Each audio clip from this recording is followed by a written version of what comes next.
श्री कृष्ण चैतन्य निमाई लाला धीरे धीरे बड़े होने लगे, और जैसे ही आप थोड़े बड़े हुए, करताल बजाना सबसे पहले सीखा। जैसे हमारे श्री ठाकुर जी ने प्रकट होने के बाद सबसे पहला शब्द अपने मुख से क्या बोला? गैया।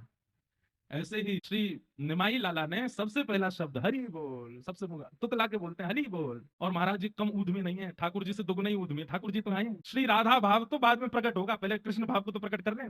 इतना ऊधम मचाया है श्री निमाई लाला ने, हम तो पढ़ के इतने आनंदित हुए, देख करके इतना सुख मिला। तो माता और पिताजी को कभी कभी कई अद्भुत अनुभव होते थे। पहला अनुभव, पुष्प की सुगंधी आने लगती थी अनायासी घर में।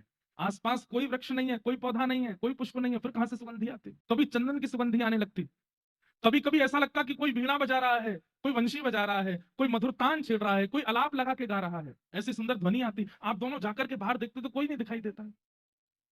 और एक दिन तो आश्चर्य हुआ, जैसे ही निमाई लाला 1 वर्ष के आसपास के भय, मैया उंगली पकड़वा करके जैसे ही चलाना शुरू करती है, और धीरे धीरे आप जैसे ही चलने लगे तो मैया की उंगली छोड़ करके जब स्वयं संभल करके चलने लगे, तो मैया क्या सुनती है कि ये पग धरते हैं और बिना पायल की छम छम छम आवाज आती है, नूपुरों की ध्वनि सुनाई देती है, और जैसे ही इनको उठा लेती है तो वो ध्वनि बंद हो जाती है, फिर छोड़ती है तो फिर ध्वनि नहीं आती। ये सारे अनुभव सच्ची मैया को हो रहे हैं।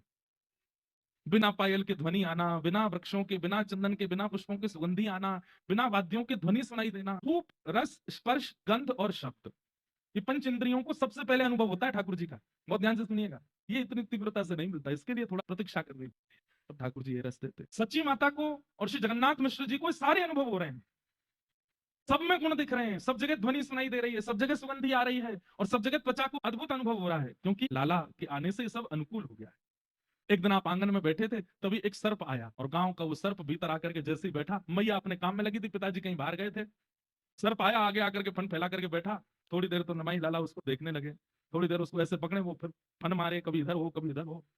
इतने में ही आपको भावावेश आ गया, बोले अच्छा रे शेषनाग हमसे भाग रहे हो, चलो कुंडली मारो। सर्प ने तुरंत कुंडली मारी और निमाई लाला उस पर ऐसे जाकर के लेट गए। तुरंत भावावेश आ गया कि हम तो ठाकुर जी हैं, ये तो हमारी शयन सैया है, और ऐसे लेटे ही नहीं है, उस पर सो गए। बहुत दिनों बाद हमारा बिस्तर मिला है, सो जाए नहीं। जैसे कोई लोग बहुत बात घूमते रहते हैं ना, नए नए बेड मिलते हैं तो नींद नहीं आती, अपने घर की याद करते हैं, हमारे घर का बिस्तर कब मिलेगा। तो आज मानो ठाकुर जी को सर्प मिले, तो ठाकुर जी बोले आजा भैया कुंडली मार ले। तो जैसे ही लेटे बोले हाँ ये हमारा बिस्तर है, उस पर चैन से प्रेम से सो गए। इतनी में सची मैया आई। सची मैया को जैसे ही सर्प ने देखा, मैया ने ये दृश्य देखा, उनके हाथ से तो थाल छूट गया। थाल की जोर की आवाज हुई, सर्प तो वहां से भागा, लेकिन निमाई लाला प्रेम से मैया आकर के देखे कहीं दस्त तो नहीं गया, कोई पीड़ा तो नहीं, और वो तो बिल्कुल आनंद में है।